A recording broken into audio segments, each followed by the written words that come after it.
Hello everyone, welcome to my mini vlog. मैले चाहिँ first time vlog बनाउँदैछु है।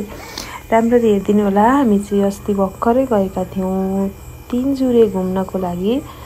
अनि हामी घरबाट हिँड्यौँ अनि हिँडिसकेपछि हामी घुम्दै गयौँ। अनि हाम्रो यो दोमना बजार हुँदै उता रमाइलोतिरको बाटोतिरबाट गयौँ हामी।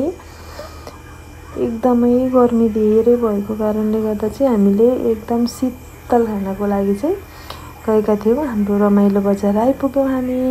रमाइलो बजारमा मैले चाहिँ झ्यालबाट फोटो खिच्दै गएको उता। अनि खोर्सानीदेखि माथि केराबारीको बाटो गयौँ हामी। केराबारी लेटाङ केराबारी त्यतितिर हो। केराबारीबाट जाँदा कति राम्रो बाटो, वाउ कस्तो आनन्दको बाटो है। अनि भिडभाड पनि थिएन। हुँदै हामी धरान पुग्यौँ। धरानको घण्टाघर हेर्नुहोला। धरानको घण्टाघर पुग्यौँ। धरानबाट घुम्दै हाम्रो हर्क साम्पाङजीको श्रम पार्क पुग्यौँ। त्यहाँनेरि हामी घुम्यौँ, फोटोसोटो खिच्यौँ। मेरो छोरी हाई भन्दै छिन्। अनि त्यस पछाडि चाहिँ एकदमै राम्रो थियो। हर्कजी चाहिँ पुरा धमाधम काम गरिरहनु भएको थियो। हामीले खोज्यौँ, यस्तो हेरिरहेको थियौँ। भरे भन्दा त त्यहाँ त नाच्दै हर्क साम्पाङ त काम गरिरहनु भएको रहेछ। हामी त छक्क पर्यौँ। फोटो खिच्नलाई बिस्तारो भएर बोलाएको साइडबाट, आज छोडिदिनु होला, म फोटो खिच्न भ्याउँदिनँ भन्नुभयो। एकदम सिमेन्टको काम गरिरहनु भएको थियो।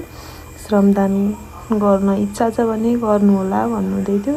हामीले चाहिँ थोरै गऱ्यौँ। मेरो छोरी हेर्दै छिन्।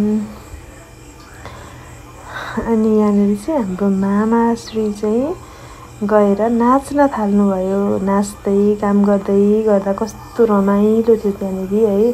पानी सिमसिम पर्दै थियो। एकदमै शीतल मौसम भएको थियो। अनि हाम्रो मामा चाहिँ एकदम रेशम फेरीवाला डान्स गरिरहनु भएको छ। त्यहाँदेखि हामी पुग्यौँ भेडेटार। कति आनन्दको मौसम, वाउ। यस्तो गर्मीको ठाउँबाट हामी त्यति शीतल ठाउँमा गएको। आहा, कति आनन्द फिल भइरहेको थियो है। अनि भेडेटारमा हामीले फोटोसोटो खिच्यौँ ओर्यौँ। अनि त्यहाँदेखि हामी बिस्तारै गरेर हिँड्यौँ, मासतिर गयौँ हामी। कति आनन्दको बाटो, कति आनन्द ठाउँ। पहाड भनेको पहाडै हो कि। गर्दै हामी चाहिँ हाम्रो वासस्थानमा पुग्यौँ। यो चाहिँ तपाईँको के भन्ने ठाउँ थियो,